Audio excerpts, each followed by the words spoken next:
Hello, my dear children. Now it's another topic of set theory of class 11th mathematics. So let us try to understand subsets. Subsets, you can see this example. If X is the set of English alphabets and Y is the set of vowels of English alphabets, can you see any relationship between X and Y?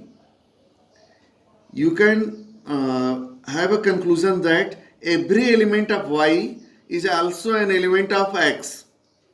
Then we say y is a subset of x, and we represent this statement by this notation: y is a subset of x, and this is pronounced as is a subset of or is contained in. Now the proper definition of subset: let A and B be two sets such that every element of A is also an element of B. Then A is called a subset of B and is written as this: A is subset of B. We can say this: A is contained in B or B contains A.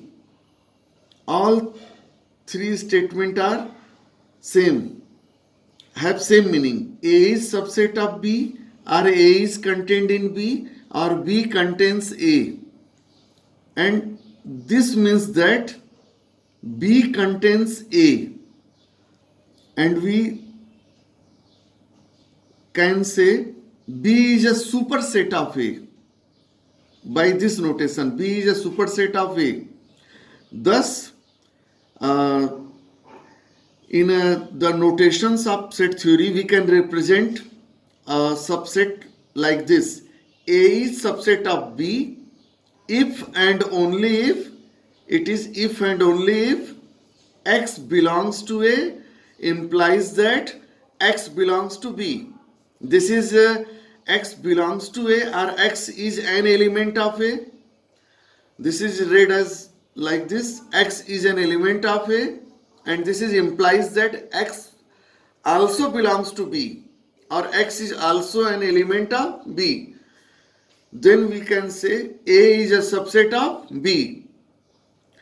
If there exists, see, this is there exists. This means that there exists. If there exists at least one element in A which is not a member of B, then A is not a subset of B.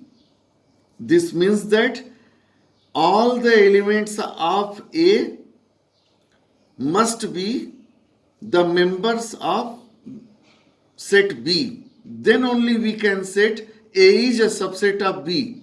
If any of the element of A is not a member of B, then A is not a subset of B, and written as this: A is not a subset of B. Now here you can understand this concept by example. All natural numbers are contained in whole numbers.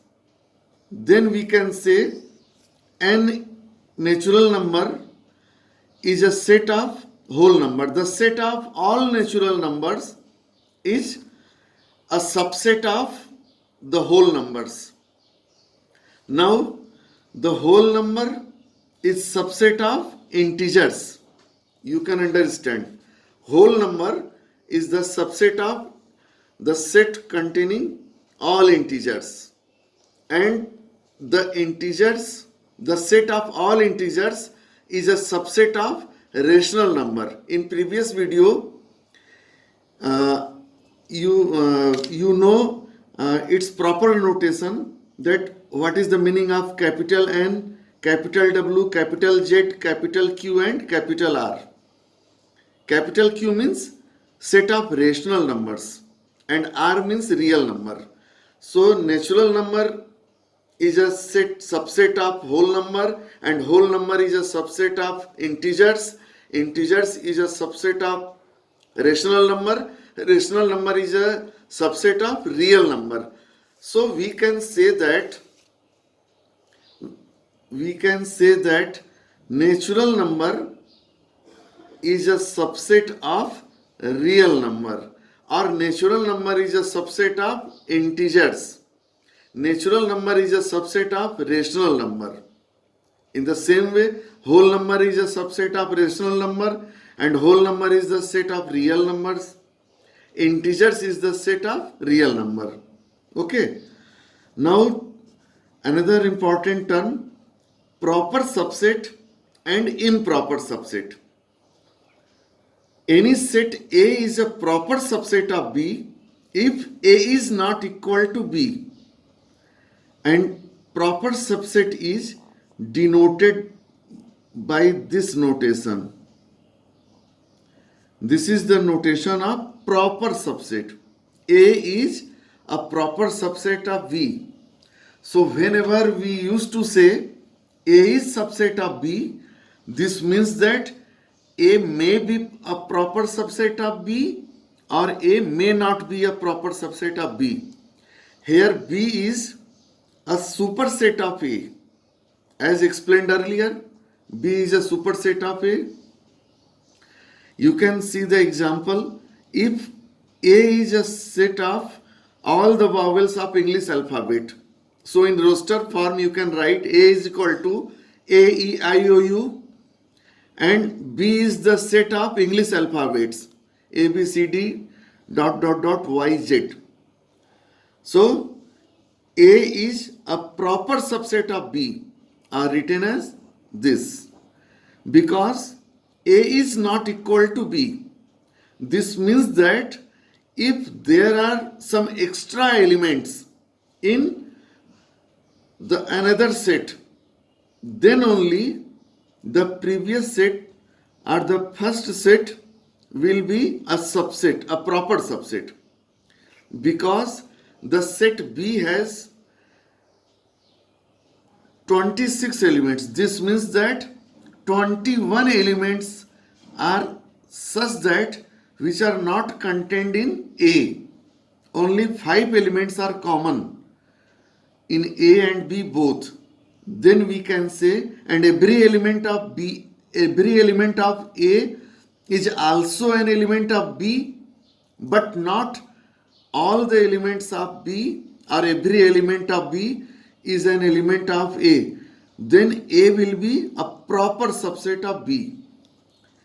This means that just opposite of this concept will be improper subset. So what will be the improper subset? If two sets are equal sets, or if two sets are equal to each other, then any one of the two is an improper subset of the other, and we can represent the improper subset like this. Actually, this notation is used for proper and improper of both type of subsets, but only for the proper subset we denote only for the proper subset. But this is this represents the proper and improper both type of sets. So if A is a proper subset of B, then there exists an element X belongs to B such that X does not belong to A. I explained this concept earlier, just now. So in order to prove, you can face many problems that you need to prove two sets are equal to each other. So if A and B are two sets and you need to prove that set A is equal to set B, or both the sets are equal. So what is the sufficient to prove? So you must prove that A is a subset of B and B is also a subset of A. This means that set A is equal to set B. If two sets are subsets of each other, they both will be equal to each other also. Okay, so improper subsets. Can you give any example of improper subsets? If A is equal to, if A is equal to A, E, I, O, U and B is equal to all X such that X is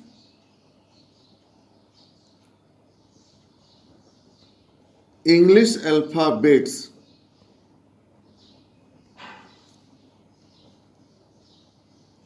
then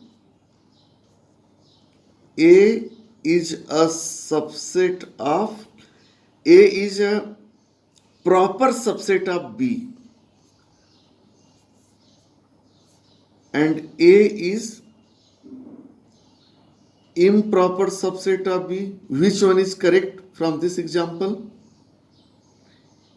Here A and B both are same, or B is superset of A. Now C is equal to X such that X is vowels of English alphabets. So A, you can see A and C both are same sets. This is represented in set builder form and this is represented in roster form or tabular form. So A and C are both are same element.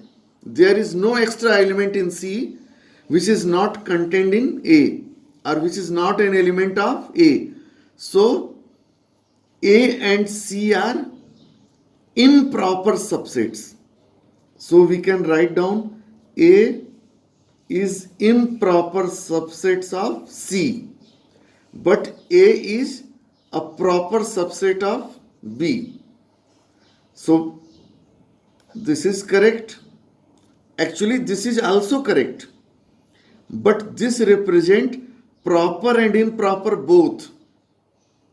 But if you write down A is a proper subset of C, then this is wrong. This may be true, this is also true, but this is wrong. Why? Because A is not a proper subset of C. A is an improper subset of C. Why? Because every element of A is also an element of C, and every element of C is also an element of A. That is why this will be wrong. And this is correct, this is also correct, and this is also correct. Okay.